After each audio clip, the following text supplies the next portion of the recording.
thank you everyone for coming down to Speaker's Corner. Today we're discussing be it resolved that coal has no place in today's society and should be replaced with geothermal energy products wherever possible. Well, thank you very much to Speaker's Corner for having me today. I'm very thankful for this opportunity to talk about geothermal. Geothermal has definitely been something that I've been studying quite a bit in the past few months. By no means, though, however, I am not an expert in geothermal, just to get that clear first. But I am an advocate and an ambassador through CANGEA, the Canadian Geothermal Energy Association. So before diving into this, I'd like to, into the differences between geothermal and coal, I would like to first explain how geothermal works. There's a common misconception that geothermal is simply those wells that are used to heat some homes around the cities.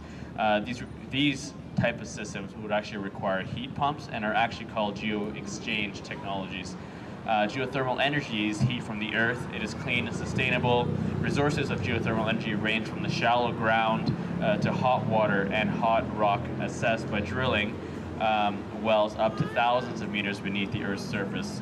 The extremely high temperatures in the deeper geothermal reservoirs are used for the generation of electricity. For the purpose of this discussion, though, I'll be talking mainly about deep geothermal resources capable of producing electricity and direct heat use as well. There are three types of geothermal power plants being used to convert hydrothermal fluids to electricity. They're dry steams, flash steam, and binary cycle. The type used is dependent on the location of and the preference of the developer of the plant itself. So today, most of the newer electrical geothermal plants applications are binary cycle. So most power plants, as you know, use steam to generate electricity. The high pressure steam spins a turbine that rotates a generator, producing electricity. Keep in mind, though, most power plants are still burning fossil fuels to boil water for steam. Geothermal power plants, however, use steam produced either directly or through binary process from heat found below the Earth's surface. Binary geothermal power plants are a closed system which produce no air pollution. And unlike solar or wind energy, geothermal energy is available around the clock. And this is why we can actually compare it more to coal power plants, because they are baseload power producing plants. So baseload means 24 or 7. Yeah, you guys get that. Yeah, absolutely. This guy knows. Awesome. So Alberta's total power consumption in 2014 was more than around 55.4 gigawatt hour. The geothermal potential in Alberta is at least 16,200 megawatts. So that, if you convert it to rates, that's around 29% of Alberta's power consumption, providing baseload power. Combining geothermal's baseload potential with other intermittent renewables and some natural gas could greatly help in phasing out coal. Geothermal power also has substantially lower life cycle water consumption than coal, about half the water usage, and a substantially smaller land footprint. Geothermal uses around 1 to 8 acres per megawatt, and coal power plants use about 19 acres per megawatt. I know Michelle might have different numbers than me, but those are numbers that we have found somewhere. Alberta's deep subsurface heat trends are highly suitable for geothermal power and are present throughout much of the province. Geothermal power plants can operate for many decades, providing stable jobs to Alberta communities and revenue to provincial and municipal treasuries. As an example, Italy has just recently celebrated its 100th year of geothermal production at one of its power plants in Larderello, and has helped inspire several other geothermal plants in the country, providing reliable source of energy and economic independence. I do want to note, though, although they have been producing for 100 years in Italy, the electrical output has decreased by around 30% over the 100 years since roughly especially since 1950s. And the way they've been trying to keep the pressure sustaining still is by re-injecting water back into the system to remain those pressures. Over the course of 30 to 50 years, an average 20 megawatt facility can pay millions of dollars in property taxes and annual royalties, just as other power producing plants in Alberta do. Geothermal power is also well suited to address the electricity needs to northern and remote communities and can reduce their reliance upon fuel imports for power. Remote northern communities are not well connected to the grid for obvious reasons, therefore having a central geothermal electrical power plant for these communities would be very beneficial.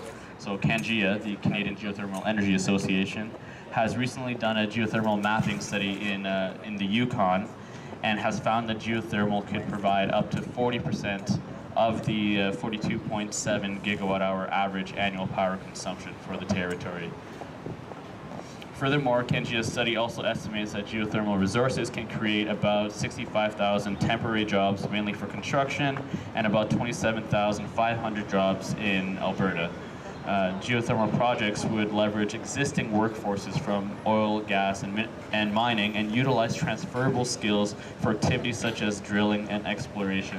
Now, something that I'd like to point out is that if you look at most of the jobs that have been lost here in Alberta in oil patch, these are the most directly relatable, transferable skills that you can transfer into geothermal right away and re-employ the same people, I think, right away.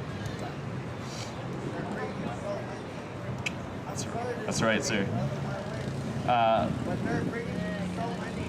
So the cost of building a geothermal power plant is currently seen as the biggest barrier to its development, and this is something that I understand as well.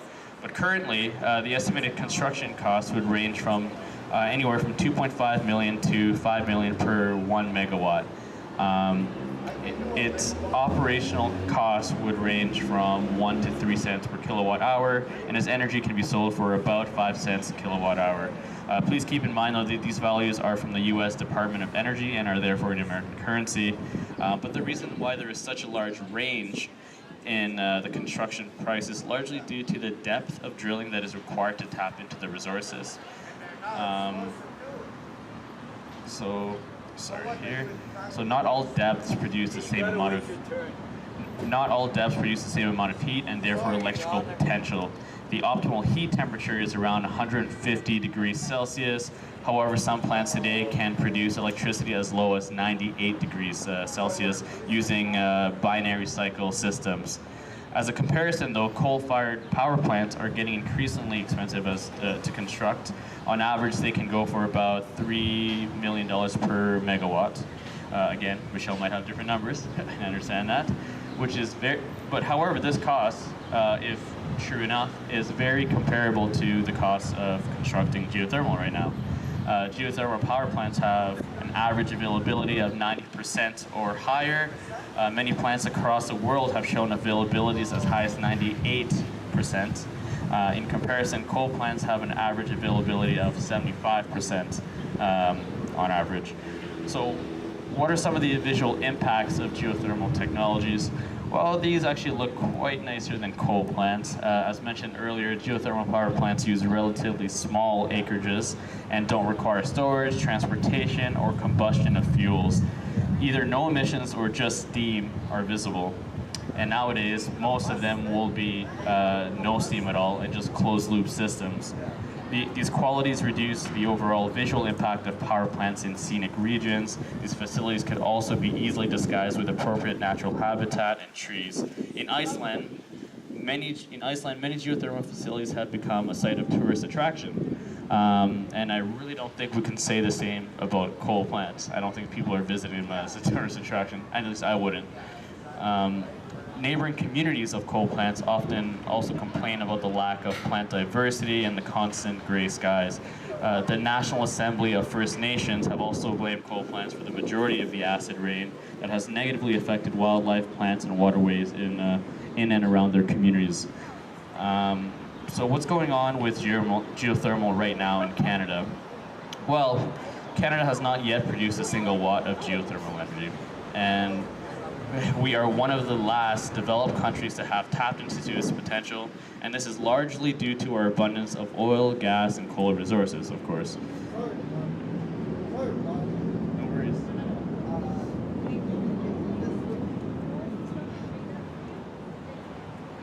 Here, we can talk later, sir. Yeah. So, provincial and federal incentive programs that help developers reduce upfront risk on secure power purchase agreements can also help incentivize geothermal power development provincially. However, currently there are little programs that include geothermal, even though its upfront costs are very similar to those in oil and gas, where the largest costs are associated to drilling. Furthermore, geothermal is not being recognized for its potential use of direct heat and mineral extractions during its drilling phase, whereas, like I said before, many of the other oil and gas wells that are being drilled are being considered for those programs, and therefore they get to actually write off a huge, they actually have a huge tax write-off for those programs. CANGEA is taking great steps in addressing these policy concerns and has received positive feedback from both federal and provincial governments. I actually spoke to Shannon Phillips, the Minister of Environment, a few weeks ago, and she has affirmed to me that there are in the process of writing legislation and involving geothermal, and they hopefully should have something out to us by 2017. I also want to acknowledge that although there isn't a single watt being produced yet in geothermal, the Borealis Geothermal Energy Company is currently starting a project in Vilmont, BC, to become the first geothermal power plant in Canada. There is also a project in Yukon that is currently in a design phase as well.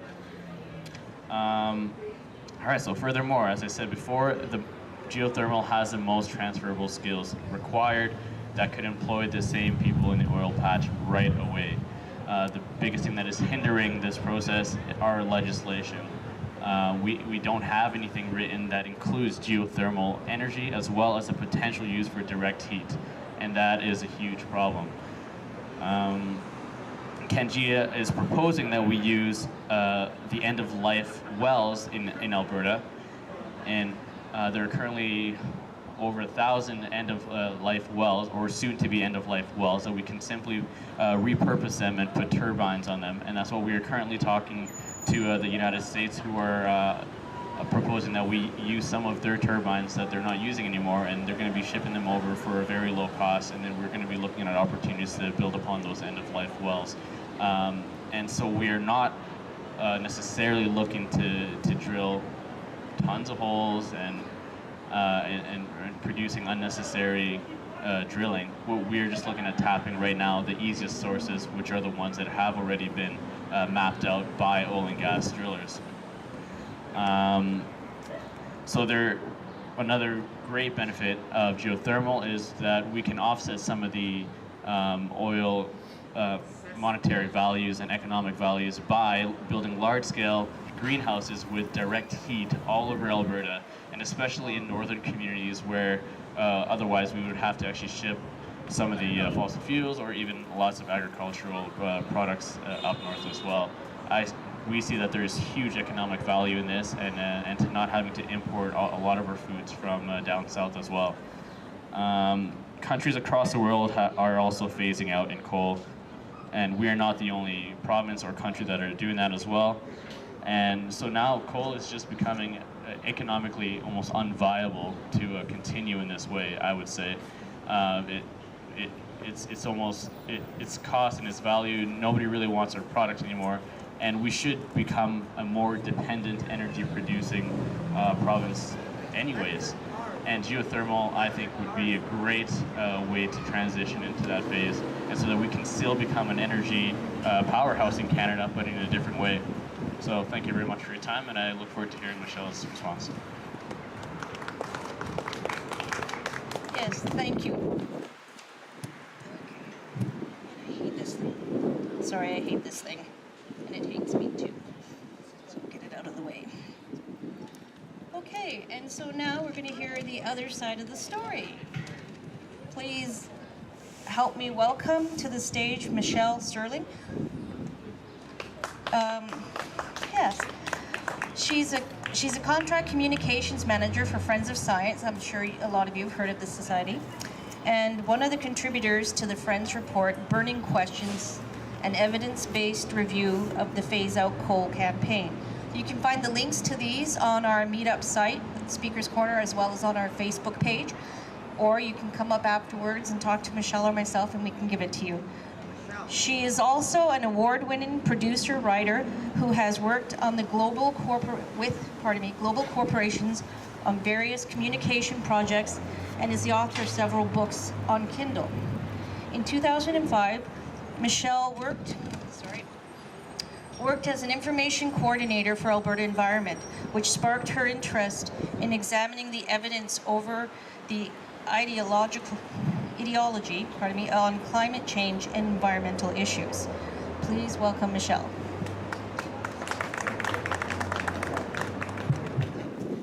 Thank you. Thanks very much to Speaker's Corner for welcoming me today, and Thana for our debate.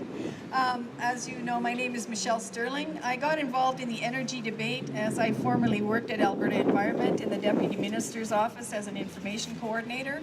In 2013, of my own volition, I attended a phase-out coal forum, and I strongly disagreed with the air quality and anti-coal information presented there. And so I've been part of this debate ever since. Just to be clear, myself and my client, Friends of Science Society, do not represent any industry, and I have previously sworn an affidavit in public that we do not represent the coal industry and we're not funded by them. So the question today was, be it resolved that coal has no place in today's society and should be replaced with geothermal energy production where possible. So first I'd like to address the issue of geothermal energy where possible versus coal.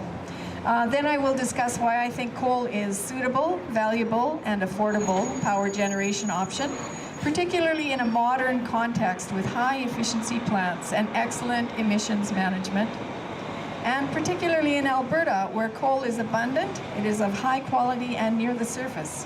So we need to answer three questions. One, is geothermal a viable and cost-effective power generation option in Alberta? Two, can geothermal exist without coal in Alberta? And three, why is coal's place in society and the world growing as the go-to choice for power generation? So first of all, is geothermal a viable and cost-effective power generation option in Alberta? Geothermal energy can be understood as two different types of generation. Though only one kind produces electricity, the other provides a heat source. The heat pump version of geothermal is basically a home or industrial heat pump that uses the relatively constant temperature of the earth to store up heat when it's warm and then pump it back through your house when you want some heat. It works kind of like an air conditioner. I spoke with a man who has such a geothermal system in his home as part of my research. This type of geothermal is known as ground source heat pump, or GSHP. This man lives on an acreage up around the Grand Prairie region, so he has no land restrictions. He built his system in 2007 for about $40,000. He has about a dozen bore wells, and he circulates a heated fluid which is recirculated by a 6-horsepower compressor, and with this he achieves a 350% efficiency. However, he can only get the heat up to about 21 or 22 degrees Celsius. He said the system is very slow to respond to changing weather conditions, and he also built his house with very high R factor, like R60 concrete forms that are packed with foam in the middle. So the place is extremely well insulated. Now, the downside of this system for him is that he uses huge amounts of power. He said his power bill has been $600 a month for 3 months in the winter. The carbon tax will devastate him, as will Alberta going to natural gas if Alberta phases out coal. Natural gas has been as high as $11 or $12 per gigajoule in recent past. It's now low, around $2. But that's still about double the price of coal input costs. So power prices will jump, and his heat pump operating costs will go through the roof.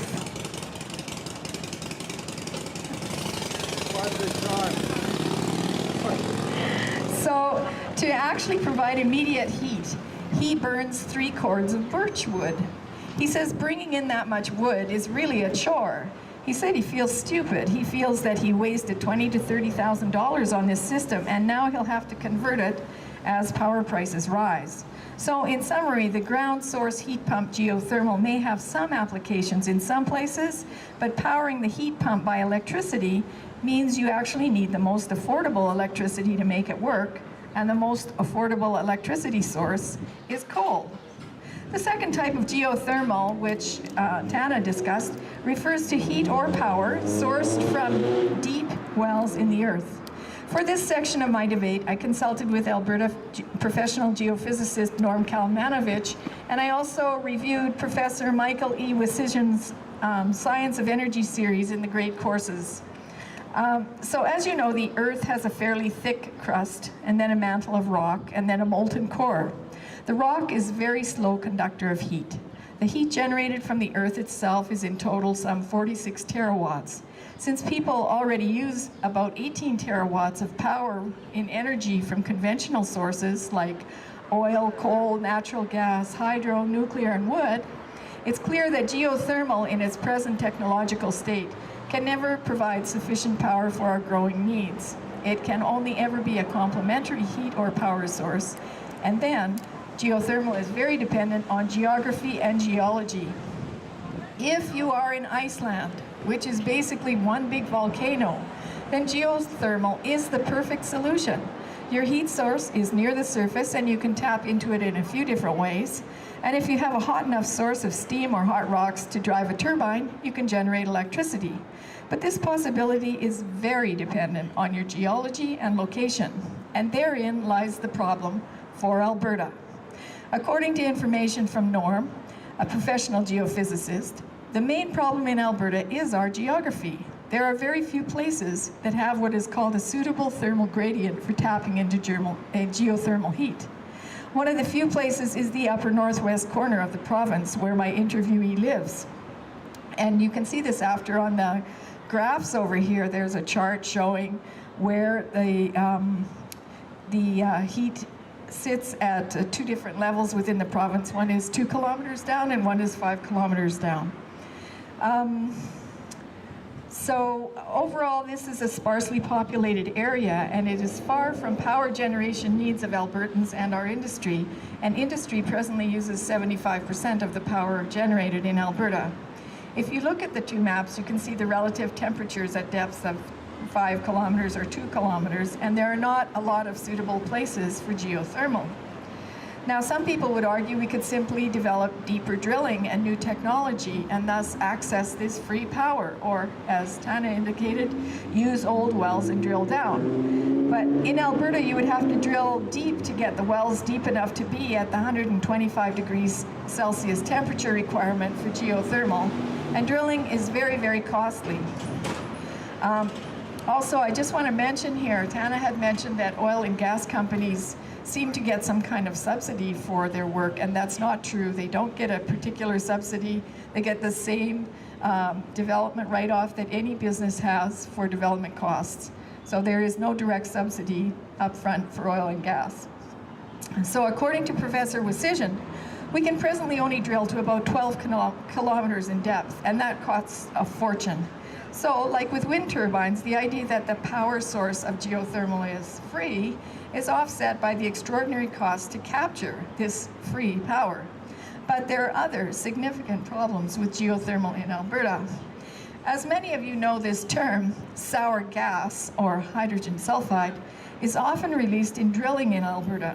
In fact, we have become world experts in managing this potentially deadly gas, because much of the geology beneath Alberta's land is permeated with this gas. Due to the nature of geothermal installations, where some are pumping cold water down to hot rocks to create steam to drive turbines, the risk of release of H2S or even a catastrophic explosion of rock and gases is quite high, especially in Alberta, where we have so much hydrogen sulfide.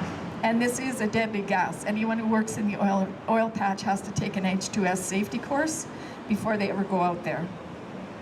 Likewise, even in countries where hot magma is nearer the surface than it is in Alberta, magma is so hot you can't drill too close to it or your equipment melts, which has happened in Iceland. So in answer to the first question, is geothermal viable and cost-effective power generation in Alberta? In my view, the answer is no. There are few suitable geographic locations. These are generally far from where people live. Geothermal is not a significant means of power generation in any part of the world. Drilling deep enough would be very cost prohibitive, rendering the so-called free source of power one of the most expensive. And in Alberta, there's a high risk of release of deadly hydrogen sulfide. 2, can geothermal exist without coal in Alberta? Well, the premise of this debate was that coal should be phased out completely. As I discussed in the ground source heat pump section, according to the testimony of an owner of such a system, he requires vast amounts of electricity to run the pumps. Therefore, he would prefer to have the most affordable power, coal. Coal is also the most stable in terms of price versus natural gas, and the most reliable in terms of consistent, on-demand power. In Alberta particularly, we have centuries of coal. To drill for geothermal power generation from steam produced from hot rocks far below the surface, you would need lots of electrical power. Most drill rigs have diesel-powered generators. These are made from special high-quality steel, as is the rig, and the steel can only be made at this quality using coal in the process. The geothermal facility is also made of steel. Again, the manufacturing process of making a geothermal facility requires coal for the steel. So in my view, these kind of ultimatums made by some members of the anti-coal or anti-fossil fuel activist community are quite unrealistic. Today, the world runs on 3 cubic miles of oil equivalent energy. 1 cubic mile is oil. The second largest is coal at 0.8 cubic miles of oil equivalent energy. According to world projections compiled by Robert Lyman, who is an energy economist, the use of coal worldwide will grow dramatically. And there's a little map down there that shows the different countries that are producing steel. And when you look at the map of the world of steel-producing countries, it gives you a sense of how crucial steel is to a modern economy, and so is coal. So why, number 3, why is coal's place in society and the world growing as the go-to choice for power generation?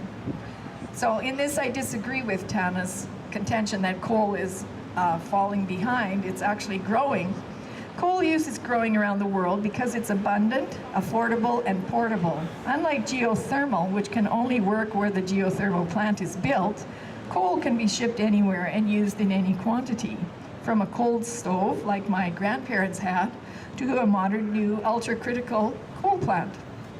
In Alberta, coal provided 55% of the power generation in 2014.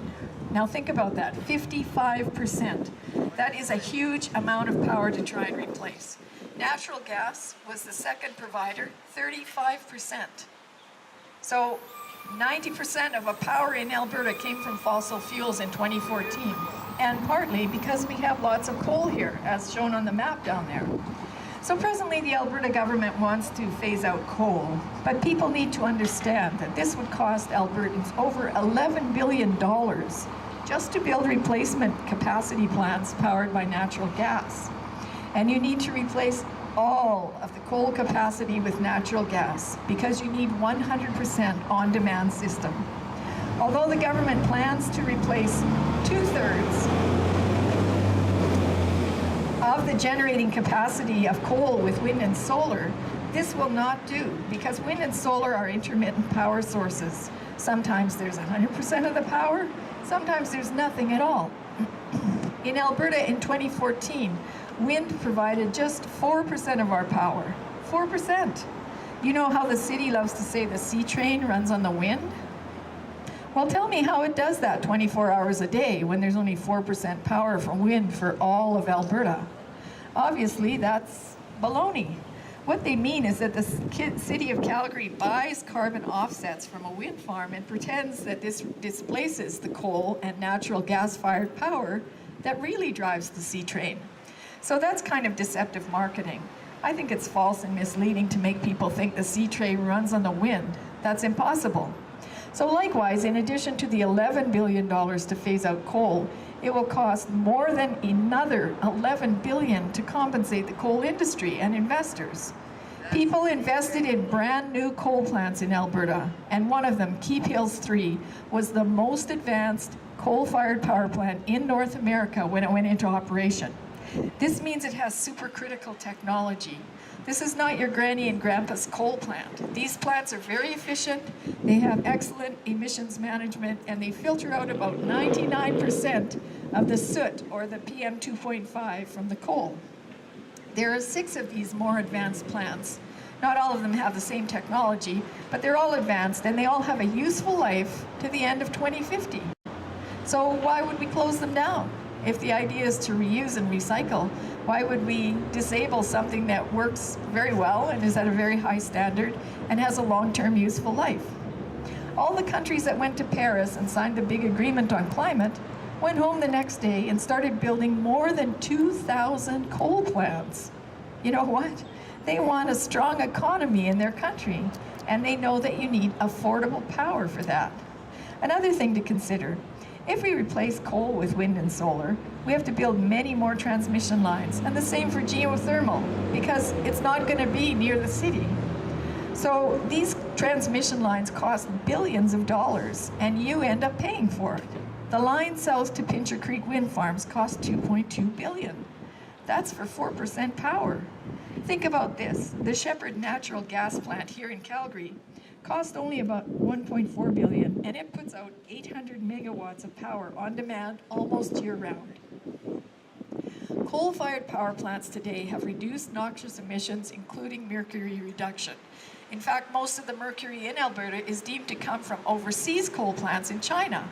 And also some comes from the wildfires, because yes, wildfires in North America dump about 44 tons of mercury on the continent every year. As well, going back to the proposed coal phase-out, the Alberta government is proposing to add wind and solar, but these are the most expensive forms of power generation. So right now, the actual power prices in Alberta are at an all-time low. So as Thana mentioned that geothermal would like to get some subsidies, the wind and solar people say they can't make money producing power unless they get a subsidy. So we asked an industry expert what that would cost for wind and solar, and he said, if the government were subsidizing renewable energy certificates to wind and solar at $35 a megawatt hour, and the government wants to replace 4,500 megawatts of existing coal with 2/3 renewables, that means about 3,000 megawatt equivalent. So if you multiply 3,000 megawatt times $35 per megawatt, you get about $900 million a year in subsidies paid by you, the taxpayer, to the energy sector. And right now, just so you know, Alberta is the only province in Canada that has no debt for public utilities. You know, if you look at Ontario, they have a debt of $44 billion. Quebec is $55 billion. And we have no public debt for our utilities. So if we move into this subsidy area, that's the road we're going down. So anyway, so the deficit forecast would balloon by almost another $1 billion a year, according to that expert. And for what? For power that's not clean, green, or free. So why would we want to go to power generation systems that increase costs and risks and reduce reliability? We go to the greenhouse. Finally, what of new technologies? I spoke with a chemical engineer who tells me there's a technology that will be able to harvest graphene directly from the stack and turn that into a useful product. So that's not quite market ready, but it just gives you an idea that there are many things we can do. And after my previous debate with Dr. Vipond aired on Shaw Cable, I was contacted by one of the principals at CCR Technologies, who's right here in Calgary, and they wanted me to know they have a working technology developed in Alberta that's operational on one of the 5 stacks at Boundary Dam Coal Plant in Saskatchewan. He said this technology is extracting and reclaiming valuable materials from the emissions. It's working technology and it could be exported around the world. But first, he said it would be possible to refit all our existing coal plants for about the 1/5 of the price of phase-out coal. So in closing, in my view, people got on the human-caused global warming bandwagon in the past 20 years because many environmental groups were funded by billionaire philanthropies in the States who wanted to do good. But the catastrophic method of talking about how humans affect climate became a great way to raise money. Remember how David Suzuki Foundation ran that misleading ad about where will Santa live? And they showed Santa floating in the Arctic, in a melting Arctic. Well, surprise, surprise, the Arctic does melt from time to time. 8,000 years ago, it was a tropical paradise where polar bears were quite happy, and they have survived to this day. I do believe human activity does affect climate and this world, but the case against carbon dioxide, which is one of the principal reasons why people condemn coal use, is not proven. In fact, despite a rise in carbon dioxide over the past 20 years, there's been no significant rise in temperature.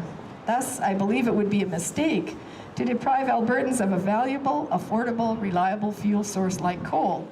I think it would be immoral and unethical for our government to intentionally put some 7,000 people out of work in the coal generation communities. And it would be disastrous for these low economic times to move off coal to far more expensive forms of power generation. In light of the fact that we do have new technologies that improve emissions management and efficiency of coal every year, we should emphasize those technological improvements and not abandon these valuable riches that Albertans own. Just so you know, Denmark, which is always cited as being so green, actually runs on about 48% coal, and Alberta, 55%. Denmark has to import coal at $60 a ton. For us, it's almost free. As for geothermal, it seems Alberta's geology is not suitable for geothermal power generation. For the ground source heat pump, some individuals may choose this, but overall it does not seem to be cost effective or the most suitable for this changing weather. I favor the development of new technologies, but I recommend we take slow and careful steps.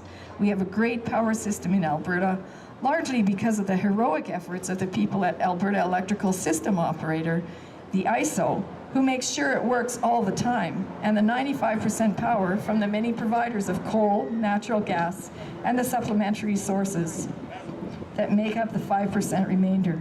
So I say, if it ain't broke, don't fix it. Thank you.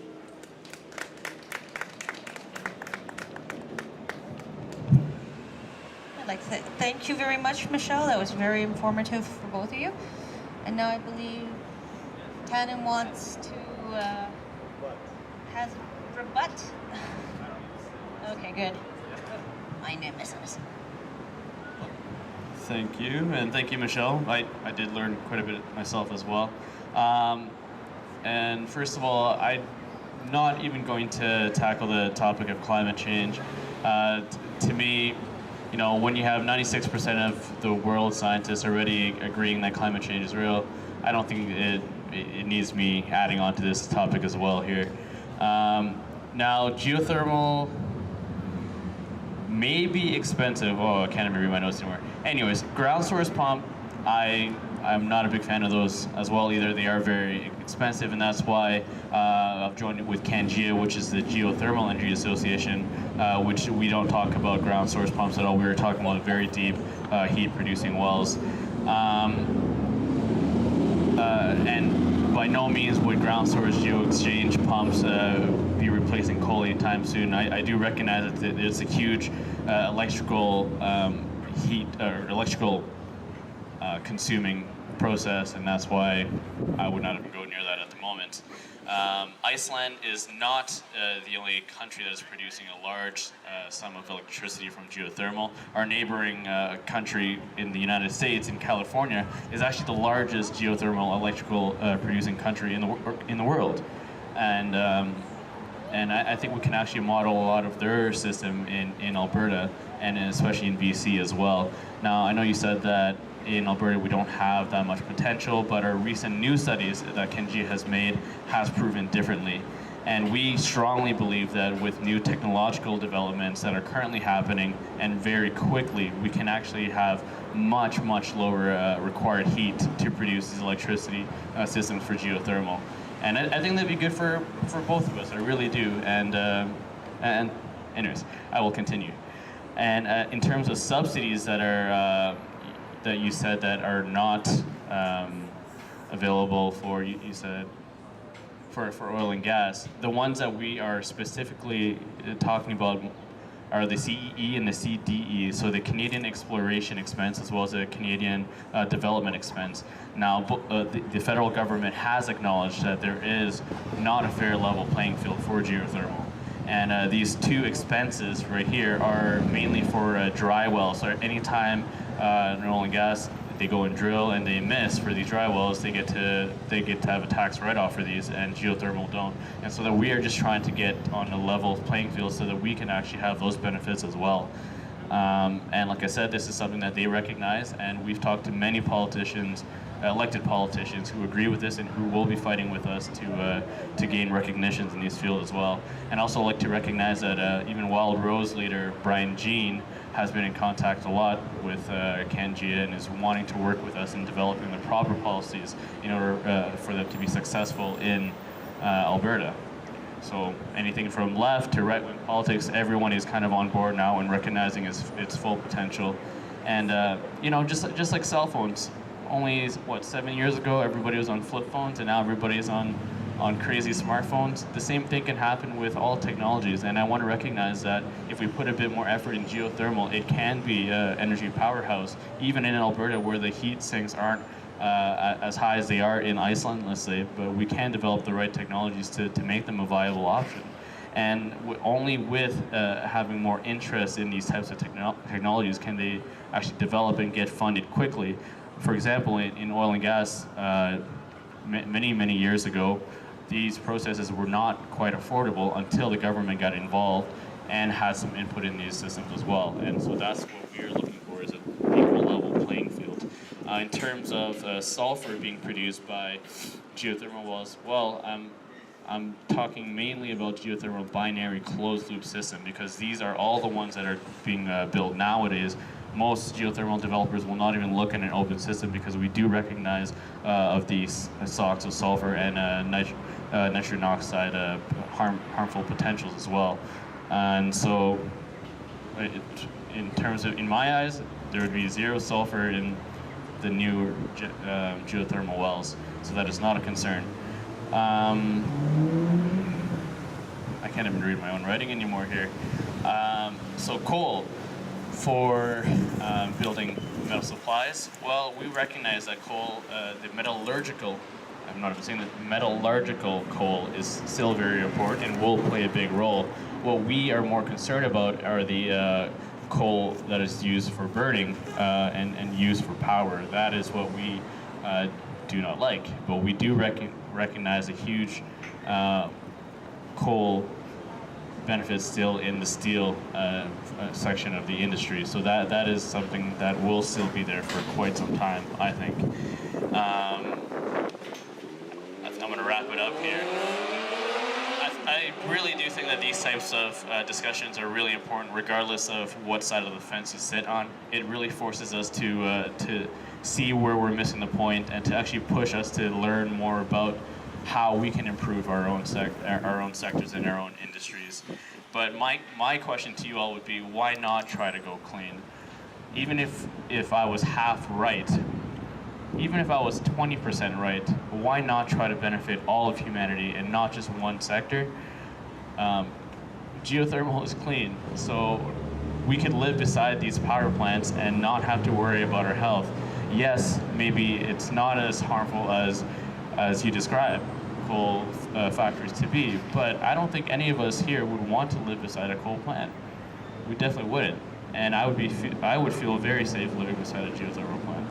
So thank you very much. So thanks for having me, guys. Thank you. Thank you. Regarding the subsidies, we did do a report called Keep Canada in the Black, and we reviewed these alleged subsidies to oil and gas. And it's not true that they're a subsidy. They are a conventional part of the tax system. Any business has exactly the same kinds of development write-offs. And regarding the funding and the setup, basically the principle should be that if it's a great idea, then industry and investors would come forward and put their money up without having to have a subsidy. Otherwise, if the public has to underwrite it to start it, then there's probably something wrong with it. Like, is not viable. We see that with Solyndra, Abengoa. I mean, there are many big wind and solar companies that are now going bankrupt, taking billions of dollars with them that have been very heavily subsidized, and lots of job losses. And the other thing you did mention, that the U.S. is the world's biggest producer. It is true, I agree with that. And you have to look at the U.S. The U.S. Yellowstone, which I don't believe does have geothermal there, but Yellowstone is the world's biggest caldera, as far as I know. It's a huge unblown up underground volcano, basically, and one of the biggest geothermal facilities in the States, I think, is on the San Andreas Fault. You know, so they are accessing actual faults in the earth where it's easy to get at that geothermal. As I pointed out, in Alberta, that's just not the case. We just don't have that kind of mantle here. And again, I disagree with you about the H2S, because it's permeated most of the rock in Alberta, and that's why we are the experts on hydrogen sulfide. So anyway, thank you so much. Thank you. So does anyone have any questions they'd like to ask? I have 3. You may as well. Greedy man. 3, all right. Well, I'll step aside if you have Gabor, up here, he wants to get out of the game. So 3 questions, all of them for you, Thana. Okay, so firstly, actually I'm just asking you initially to repeat a stat that I didn't quite catch. What percentage of current coal consumption could be replaced by geothermal? Did I hear 29%? Yes.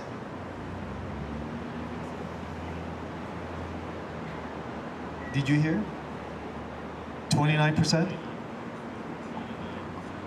Okay, so it's pretty. And where does that statistic come from? Just measurements? Okay, thank you. Not necessary. Secondly, in what way does the absence of legislation hinder the development of geothermal, other than what I understood you to be saying, an absence of incentive? But in what other way does the absence of legislation hinder geothermal development?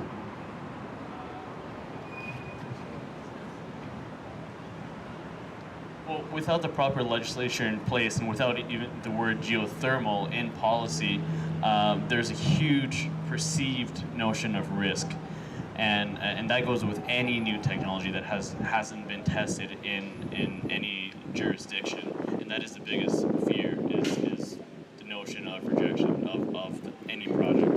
I mean, I'm currently facing that with my company right now. In stormwater, we have a patent and a new technology that's never been tested, but because of that, nobody really wants to approve our project because of the fear that it won't work. Okay, lastly, I understood this debate, the pro side of the resolution to be, namely, be it resolved that there's no place for coal in today's energy production regime, and that it should be replaced or superseded by geothermal where available. And in your rebuttal, I understood you to be saying, well, why can't geothermal coexist with coal? Did I hear that wrong? Oh, okay, I thought I feel like I'm stealing the mic a lot now, but no, coal to me should not be coexisting in terms of the burning of the fossil fuels to create power. I do believe that coal can exist as a metallurgic source to produce steel, and that is a huge difference to me. I understand that geothermal cannot replace all of the coal usage and producing electricity right now in Alberta. However, some of that will be replaced with natural gas, but I strongly believe that with the intermittent sources and the really quick technological advances in battery storage, things will change and we will be able to use more renewables throughout all of Alberta. Thank you very much. Thank you. Does anyone else have any questions they'd like to ask? Oh, you know you want to ask a question. You can just shout it out if you're shy. Okay. Well, I have a question for you. It was recently brought up at the alumni weekend at the university that the concern is putting all your eggs in one basket for the future. If we do look specifically at one source for energy, and then your price goes through the roof. A lot of the specialists there felt that we needed to combine all the different sources.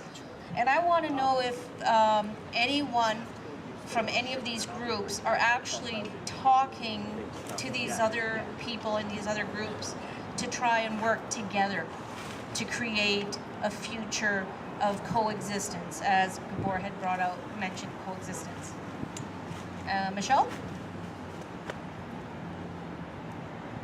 Well, I think if people go online and look at the Alberta Electrical System Operator reports from the past years and this year, you will find that the ISO had set out that by 2035 or so, we would be maybe only 12% coal, and the wind would be somewhat bigger, and we'd still have natural gas, and we'd have solar. So there'd be kind of a blend of cogeneration would be quite substantially increased, and some biomass. And that kind of thing is a good hedge against the possible increase in market rates. If you look here, we have a graph that shows what the price of natural gas was in the recent past. It's now quite low, but if we go to natural gas, and we probably will have to replace the coal, if we proceed with the coal phase out, then we're at total risk of having the grid resting on natural gas. And let's say we open an LNG plant on the coast, boom, the price of natural gas could go sky high. And you have to look, I talked with a trader and he said, you have to look like 30 years down the road, because the US is also phasing out coal in some places. And so the price of natural gas could really skyrocket, and we would be really stuck. So it's better to have a full mix. I don't know if people are working together. Like, some of the views are quite contrary. Just basically, I would say the costs of the transmission lines for wind and solar also cost $1 million a megawatt to integrate to the grid because they're so unreliable. So it's a very expensive option for the little power you get back. Anyway. Thank you. Did you have anything to add to that, too? I do agree with some of the stuff you are saying, Michelle, and I've actually been approached by ASO as well, who are looking at understanding how geothermal can play a bigger role in our system and in our grid. And but there is a large problem in working together. I'm going to take a quick shot here at the wind and solar people as well, but CANGEA has been trying to approach at the solar and wind people to try to work together, but they are, unfortunately, it comes down to making a business and to making a living, and for that reason, in a capitalistic world, unfortunately, people try to monopolize anything they come in touch with. So the wind people do see a huge market and opportunity in capitalizing on all of the renewables, and that's why geothermal is having a hard time even entering some of the renewables here in Alberta, because we're not talking enough about working together, and I think that is a huge problem. And I think even the geothermal people should be talking to coal and seeing how can all maybe have a place and go from there. Thank you. I know another point that we brought out, we were looking actually at 50 years from now. Since it was the 50-year anniversary, we're looking the next 50 years. The point was brought out too is the focus point right now. Everyone's looking at what's wrong with everyone else. They want to see, how do we get people to start looking at, okay, we've got something, it's working, how can we make it work better? Do either of you know if your side of the argument, I guess here, coal or geothermal, or any of the others, are actually looking at taking what we already have and making it better instead of, hey, let's replace it?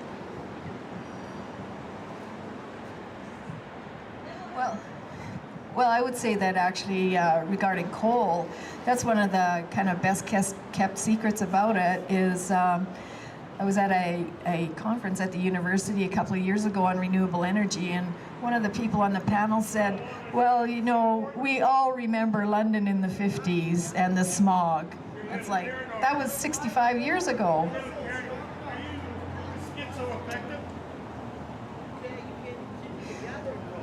You know, the coal technology in the past 30, 40 years has just zoomed past what it used to be as a, you know, a very kind of clunky industrial era type of technology. Today it's very supercritical, very clean.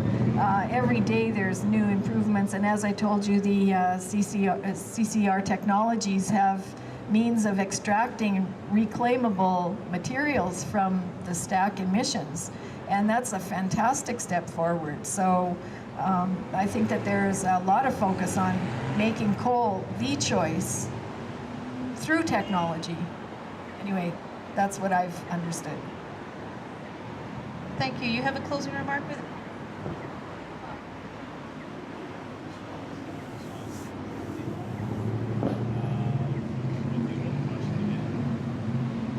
I got a lot of friends who work in the energy sector, and their companies are obviously trying to find new technological ways of making their productions much cleaner. And from what I'm hearing, though, there are lots of innovative ideas that we should actually start looking at and maybe consider them. But at the end of the day, we should have a large range of mix of energy producing sources, and I think geothermal will play a huge role in having to convert some of the base load right now from coal into renewables. And I think we need to have the large range so that we don't put all our eggs in one basket, or else we'll continue having big, large boom and bust. And we need to keep our expertise and our skilled workers here in Alberta. So, yeah. So I'd just like to express my gratitude for the speakers. They take their time, takes time to prepare to come here. They kind of put themselves out, remove themselves from their families and activities. So I'd like to thank you. We're also grateful for the audience, and I want to thank you for being here.